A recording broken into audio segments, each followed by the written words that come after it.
My name is Clara Hayes.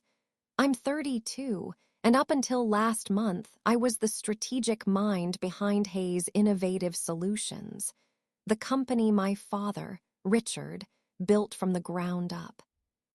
For 10 years straight out of college, I poured my entire life into that business. My younger sister, Sophie, on the other hand, barely gave it a second glance. That all changed at a family dinner, the kind where my dad announced his grand plan for the future. He decided Sophie would get 100% ownership of the company I had personally helped grow into a $15 million enterprise. I didn't make a scene. I just got up, walked out, and submitted my resignation the very next morning without looking back. Before I get into what happened when my dad called me, desperate for my help, do me a favor. Drop a comment and let me know where you're watching from, and hit that subscribe button if you've ever felt like your own family didn't see your true worth. For me, Hayes Innovative Solutions wasn't just a job. It was like a third sibling, one that grew up right alongside me and Sophie. Dad started it in 1992, the year I turned 4. While other kids were hearing fairy tales about princesses, my bedtime stories were about thrilling client pitches and bold marketing campaigns. I'd listen at the dinner table, watching my father's eyes light up with a passion that was infectious. Our family's converted garage was the first company headquarters. I have vivid memories of dozing off to the humming sound of the fax machine and the low murmur of my parents' late-night strategy sessions. By the time I hit high school, the business had expanded into a sleek, glass-walled office in a local tech park with a team of 5 employees. I spent my summers there, not because I had to, but because I wanted to. I filed documents, answered phones, and soaked up every bit of industry knowledge I could. There was never any doubt in my mind. Marketing was in my DNA. When it was time for college applications, I had my sights set on Northwestern for its top-tier business program. I went on to get my MBA, specializing in digital marketing strategies. Sophie, however, marched to the beat of a different drum. She was years younger and chose to study comparative literature at a small, private liberal arts college. Her summers were filled with backpacking adventures across Europe and internships at chic art galleries. There was absolutely nothing wrong with that. Our passions just lay in different worlds. At family get-togethers, whenever the conversation turned to business, she'd make a show of rolling her eyes, dismissing it all as boring shop talk. I never held it against her. Not everyone is cut out to follow in their parents' footsteps. After finishing grad school, I officially joined Hayes Innovative Solutions. My dad was adamant that I wouldn't get any special treatment. I began as an entry-level marketing assistant, earning $38,000 a year, the exact same salary as any other new hire with my qualifications. I was crammed into a small office with 2 other junior staff members, and I climbed the ladder based on proven results, not family ties. Within 3 years, I was promoted to account manager, and then to director of client services. By my 5th year, just as I turned 30, my dad named me Chief Strategy Officer. I was now in charge of all major client accounts and the company's overall strategic direction. Under my guidance, we pivoted to focus on high-end B2B clients, creating specialized marketing plans for industries that demanded deep technical knowledge. The absolute jewel in our company's crown was Sterling Corp., a commercial real estate firm that had been our client for 15 years. What began as a modest project had blossomed into an $8 million annual contract, making up more than half of our total revenue. Arthur Sterling, the founder and CEO, was notoriously hard to please, but we had cultivated such a strong rapport that he often called me his marketing therapist. Landing and growing the Sterling account was my achievement. I was the one who personally pitched and secured their international expansion campaign, a move that tripled the value of our contract. Our company's signature offering became our proprietary integrated growth framework, a methodology I had developed during my MBA research and spent years perfecting. This framework helped our clients align their marketing activities with their core business goals in a way that produced measurable results. It was this very process that elevated Hayes' innovative solutions from a respected local agency to a regional force, boosting our annual revenue from $3 million to $15 million during the decade I was there. Over those years, Sophie would occasionally feign interest in the business, usually after we'd hit a new milestone of success. She'd pop into the office when she was between jobs, asking vague questions about our work. My dad would light up every time, excitedly explaining the ins and outs of the business to her while I was busy working on actual client deadlines. I saw the pattern, but I wrote it off as just quirky family dynamics. My parents, Richard and Alina Hayes, were traditional in many respects. They often spoke about the importance of keeping the business within the family, of building a lasting legacy. I naturally assumed they saw me as the heir apparent, given that I had dedicated my entire education and career to the company's success. Sophie, in the meantime, had drifted through 4 different career paths: teaching, gallery management, freelance writing, and most recently, social media consulting for small local shops. What I failed to see was how my parents' traditionalism extended to outdated ideas about family hierarchy. Despite the changing world, they clung to the old belief that a family business should pass to the eldest son. Since we had no brothers, they seemed to think it should go to the daughter who was most likely to marry and carry on a family name. Sophie had recently gotten engaged to James Sinclair, the son of a well-known local family, while I remained single, my focus squarely on my career. This context is crucial to understanding why what happened next felt like more than just a professional betrayal. It was a deeply personal blow that shattered everything I thought I knew about my family. The evening began like any other. My mom had booked a table for our monthly family dinner at a high-end restaurant. She was beaming, and my dad ordered an expensive bottle of Cabernet. I see now that they were celebrating something. Sophie arrived with her fiancé, James, and they both had an unusual, giddy energy about them. Looking back, all the signs were there. The secret glances they shared, my mom's slightly nervous laughter, and my dad's formal tone when he asked us all to stay for an important discussion after the meal. We moved to a quieter part of the restaurant for coffee and dessert. Dad cleared his throat and launched into a speech about legacy, family, and how incredibly proud he was of what Hayes' innovative solutions had become. I smiled, thinking this was the lead-up to an announcement about my future leadership role. After all, I had been running the day-to-day operations for the past 2 years as he stepped into semi-retirement. "As you all know," he said, swirling a glass of brandy, "I've been giving a lot of thought to succession. I'm not getting any younger, and it's time to formalize the company's future." My mom nodded, encouraging him. "After much consideration, your mother and I have decided that the best way forward is to transfer full ownership of Hayes' innovative solutions to Sophie." The words just hung there in the air, I couldn't seem to process them.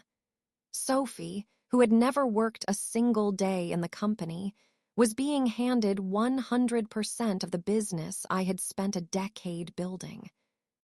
Sophie has shown a real desire to continue the family legacy, Dad went on, as I sat there, completely frozen. With her fresh ideas and James's business acumen, we're confident they will lead the company in exciting new directions. Sophie was radiant, either oblivious to my shock or simply not caring. I have so many ideas to refresh the company's image, she exclaimed. The current branding feels a bit stale. I think we need to pivot to more lifestyle-focused clients. The stale branding she was talking about was a comprehensive identity system I had personally developed 2 years prior, a system that had won 3 major industry awards. Of course, Clara, Dad added, as if he were offering me a great kindness. We want you to stay on in your current role. Your experience is invaluable, and you can mentor Sophie as she gets the hang of things.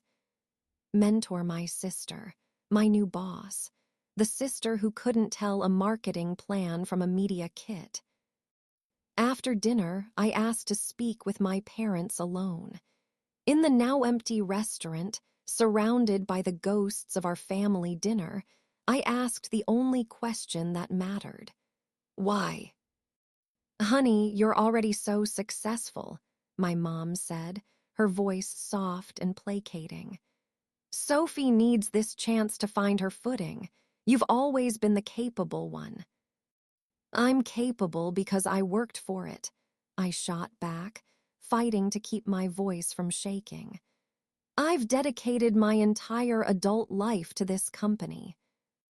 Dad leaned back in his chair, his expression unyielding. And we appreciate that, Clara. You've done a wonderful job, but that was your job. It's what we paid you to do. Sophie needs this opportunity. His words felt like a physical slap. 10 years of 60-hour weeks, of sacrificed weekends and postponed vacations, all dismissed as just doing my job. And Sophie was being rewarded for what, exactly? For needing a chance. I tried to reason with them, to explain the business consequences. Sterling Corp works with us because of the relationship I've built with Arthur. Most of our major clients deal with me directly. Clients work with the company, not one person, Dad said with a dismissive wave of his hand. They'll get used to it. It became painfully clear that logic was useless here. This wasn't a business decision. It was a family one, and it revealed how little they truly valued my work. I was the dependable workhorse, meant to keep toiling away while my sister reaped the rewards. I didn't sleep that night. I paced my apartment, caught in a storm of hurt and anger. By sunrise, my mind was made up. I would not stay and train my inexperienced sister to run the company that rightfully should have been mine. I would not pour another ounce of my soul into building something I would never own. For the first time in my life, I chose myself over my family's expectations. I typed up my resignation letter at 4:00 a.m., printed it at an all-night coffee shop, and placed it on my father's desk by 7:30 that morning. The letter was 2 pages long, professional, and stated that my resignation was effective immediately. I included a detailed transition plan for my projects and a USB drive with all the necessary files. I didn't bother explaining the real reason for my departure.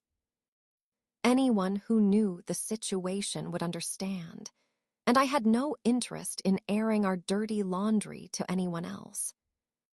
My father called within the hour. I let it go to voicemail. He left a frantic message, his tone shifting from shock to anger and finally to a terse plea not to do anything rash. I sent him a single text back. My decision is final.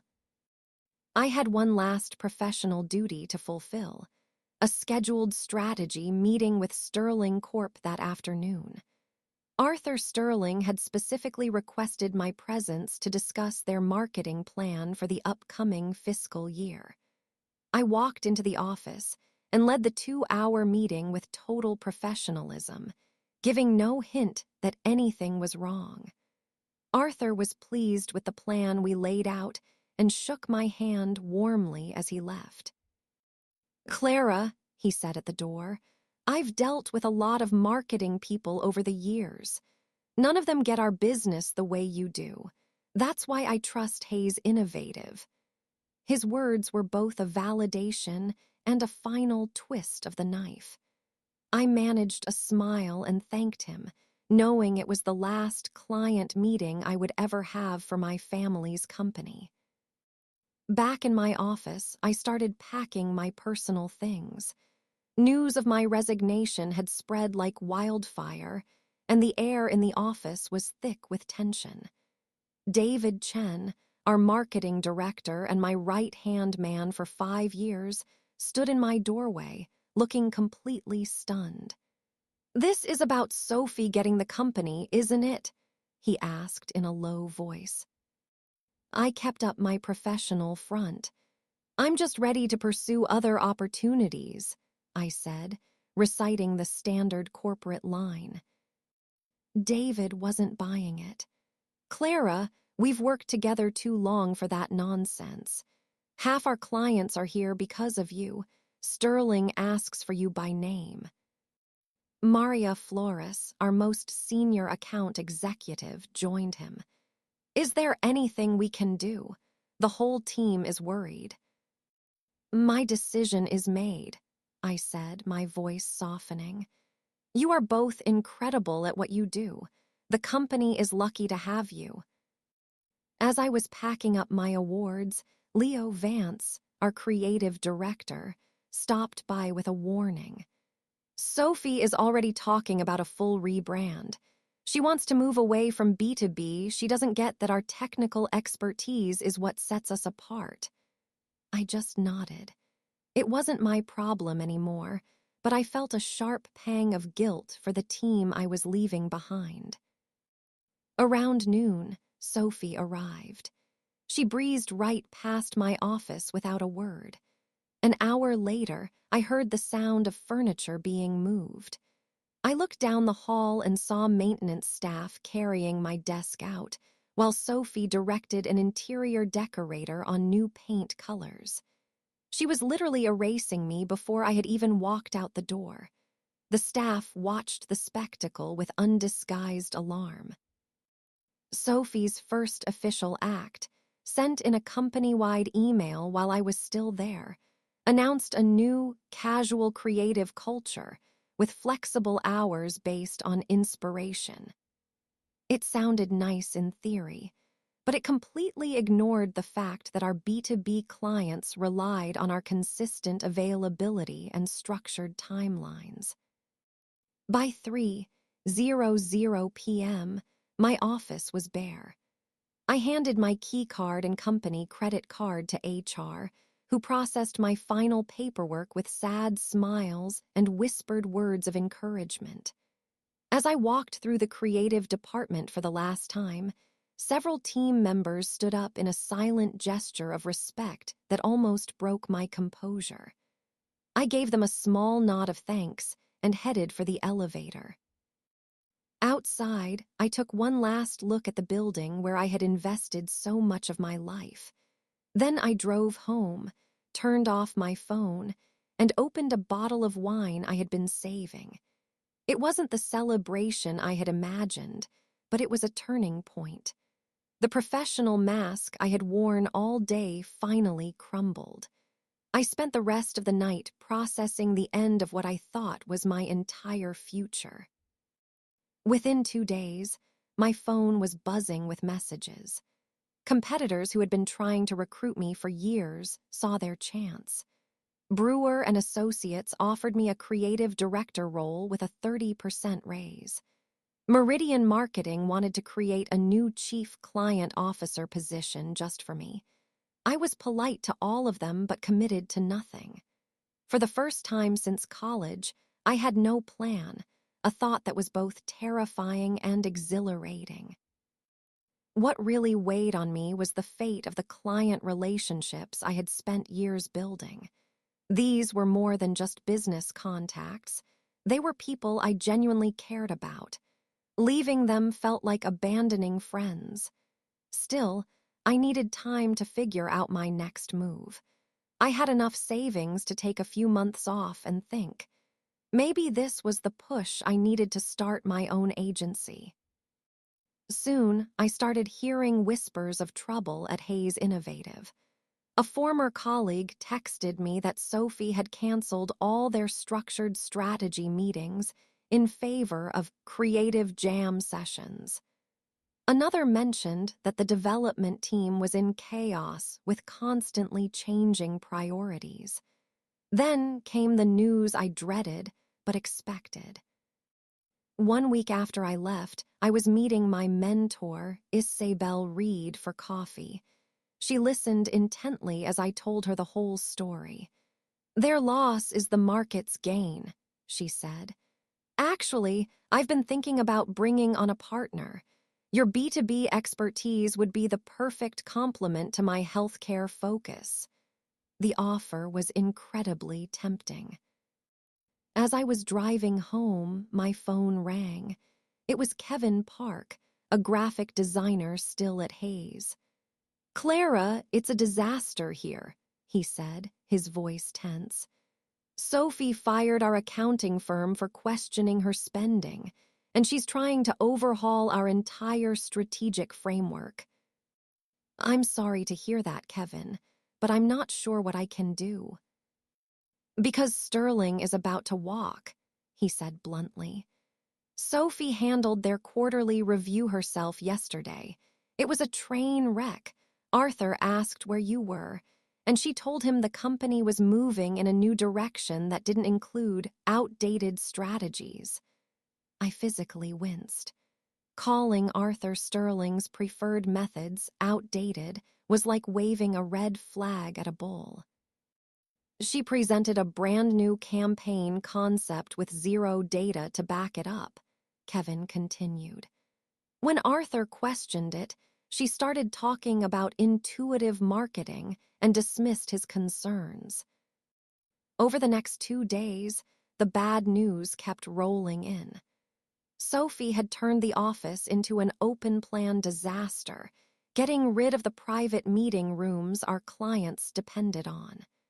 She implemented a new project management system without any training, leading to missed deadlines and widespread confusion. On Friday morning, David Chen called me.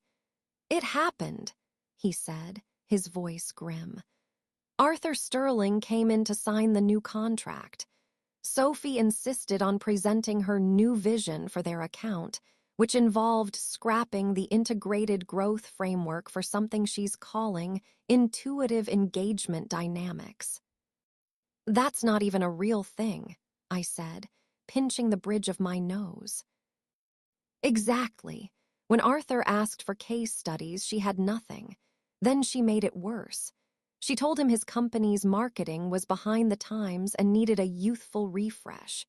For a commercial real estate firm specializing in industrial properties. I could picture Arthur's face, the slight narrowing of his eyes, the tightening of his jaw. He stood up, thanked her for her time, and told her they would not be renewing their contract. $8 million. Gone, David said. He told her, "If Clara ever comes back, have her call me." The fallout was catastrophic. Sterling Corp was the bedrock of the company. Their departure left a financial hole that was impossible to fill. By all accounts, Sophie had a complete meltdown, blaming everyone but herself.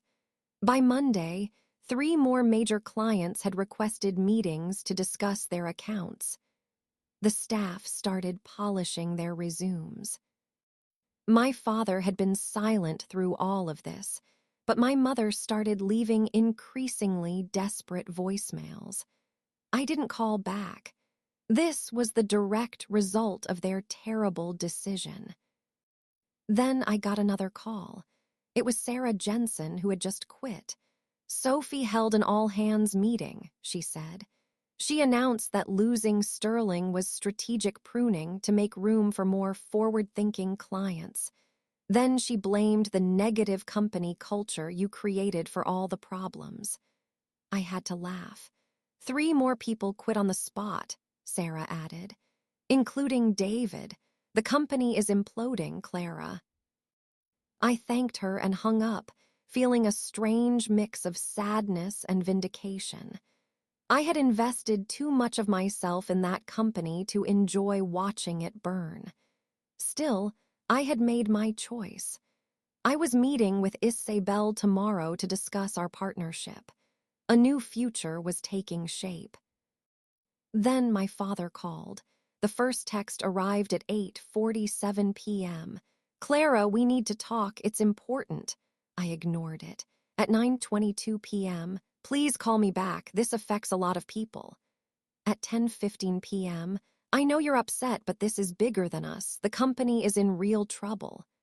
At 11:00 p.m., my phone rang. It was him. Against my better judgment, I answered. Hello. I kept my voice flat. Clara. My father's voice was strained, humbled. I wouldn't be calling if it wasn't an emergency. I waited. We've lost Sterling Corp., he admitted, the words sounding painful. I know. A long pause. Of course you know, he sighed. What you might not know is that Bradshaw Industries and Clearwater Solutions are about to leave too. We could lose everything, Clara. The company, the building, all of it. Everything we built together. What does Sophie think about all this? I asked, unable to hide the edge in my voice. He hesitated. She's not handling it well. She wasn't ready. No kidding. I'm calling to ask for your help. He paused, and I could feel the weight of his pride in the silence. My help, I repeated. You mean the help of someone who was just doing her job? The help of someone who wasn't worthy of a single share of ownership. I made a mistake, he said quietly. A terrible mistake. The admission was satisfying, but it didn't heal the wound. What exactly are you asking for, Dad? Come back, he pleaded. Help us fix this. We can talk terms, significant ownership, whatever you want. Just don't let the company die. There are 38 families counting on those jobs. It was a smart appeal, focusing on the employees he knew I cared about. I'll think about it, I said finally. That's all I can promise. Thank you, he breathed, sounding truly relieved. I hung up and stared at the ceiling. Part of me wanted to let them deal with the mess they'd made. But another part, a small, ambitious voice, whispered that this was my chance. This crisis was the leverage I needed to finally claim what I had earned. The next morning, my mother called, alternating between apologies and emotional manipulation. Your father mentioned offering you ownership, she finally said. He's thinking 20% would be generous under the circumstances. The circumstances being that Sophie ran the company into the ground in 2 weeks. I replied coolly. What would it take to bring you back? She asked, her voice small. I don't know if I want to come back, I said honestly. After hanging up, I called my best friend, Olivia. After I laid out the whole story, she said, So they hand the company to your sister, she tanks it, and now they want you to come save them for a minority stake. And you're actually considering this. There are people whose jobs are on the line, I argued. That's on your parents, not you, she countered. But I know you. You're thinking about going back, but on your terms. You want to use this to take control. She saw right through me. Is that ruthless? I asked. It's business, she said. They made a business decision. Now you get to make one. That evening, I sat on my balcony with a legal pad and outlined my demands. The next morning, I called Arthur Sterling. His assistant put me right through. Clara Hayes, he said, his gruff voice surprisingly warm. I was wondering when I'd hear from you. I'm exploring my options, I told him. One of them involves returning to Hayes Innovative in a leadership role. If that happened, would you reconsider your decision? Depends, he said. Would you have actual authority, or would you be window dressing? I wouldn't go back without controlling interest and full authority. Get that in writing and we can talk, he replied. With that, I texted my father. Meeting tomorrow, 10:00 a.m. at the Westbrook Hotel bar. Just you, Mom, Sophie, and me. I arrived early the next day and chose a quiet corner table. They walked in looking haggard and defeated. Let's be clear, I began, cutting through the pleasantries. This is a business discussion. I laid out the grim financial reality they were facing. Then I turned to Sophie. What's your perspective? The transition has been challenging, she mumbled. Challenging, I cut in. Sophie, the company is in a nosedive. So you're enjoying this, she snapped, playing the savior. Actually, I said calmly, I'm fielding calls from your former employees who are terrified of losing their jobs. There's no satisfaction in that. Turning back to my father, I laid out my terms. First, I require 51% controlling ownership of the company, non-negotiable. Dad looked stunned. What about me? Sophie demanded. My second condition, I continued, is that you will transition to a non-executive role in community relations with 15% ownership. It plays to your strengths without involving you in operations. I then told my parents they would retain 34% collectively, but would be removed from all operational involvement. So we'd be pushed out of our own company? My father asked, his face red. The company you were ready to give away entirely, I reminded him. And if we refuse, Sophie challenged. Then I wish you the best, I said evenly. I have another offer on the table. Hayes Innovative will likely fold within 6 months. The table was silent. Then, unexpectedly, Sophie's eyes filled with tears. I never wanted any of this, she whispered. I didn't understand what you actually did all these years. It was the first honest thing she had said in weeks. My father finally nodded. We agree to your terms in principle. 1 year later, I stood in my redesigned office, looking at quarterly reports that showed strong, steady growth. Within 48 hours of signing the new ownership agreement, I had called Arthur Sterling. He reinstated the contract.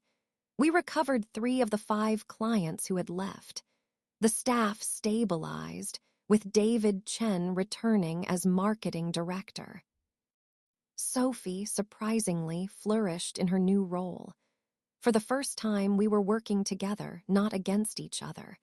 My relationship with my parents began to heal slowly. 6 months in, my dad and I started having dinners again. During one, he finally apologized. I grew up in a different time, he said.